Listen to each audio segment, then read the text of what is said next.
29 सितंबर 2020 BSF सीमा सुरक्षा बल ने बड़ी उपलब्धि में भारी मात्रा में हथियार और गोला बारूद जब्त किए हैं। वेस्ट फुलदुमकसी रोड में बांग्लादेश के साथ अंतर्राष्ट्रीय सीमा बीएसएफ ने 30 परिष्कृत हथियार बरामद किए, जिसमें 28 नोज अलस सीरीज राइफल, 1 नोज 5.56 मिलीमीटर अलस 74 राइफल और 1 नोज कार्बाइन 0.30 के साथ 7,894 नोज असमस एमुनेशन शामिल था। 7.2 मिलीमीटर बोल 5,398 नोज 5.56 मिमी CTN 2,490 नोज और 30.06 नोज और 28 nos magazine, 26 nos AKM magazine, 1 nos 7.62 millimetre अलस बेल एमन बॉक्स टाइप मैगजीन और 1 नोज कार्बाइन पॉइंट मैगजीन वाहनों के गढ़े हुए गुहा में छिपा हुआ है।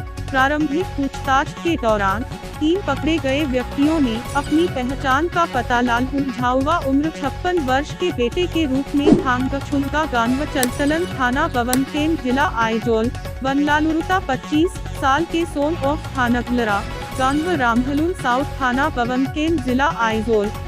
क्रांतिनकाबा गांव सशस्त्र में पुलिस स्टेशन आइजोल जिला आइजोल। पकड़े गए व्यक्तियों के पास SI 39,020 इंच नकद और अन्य लेख भी बरामद किए गए।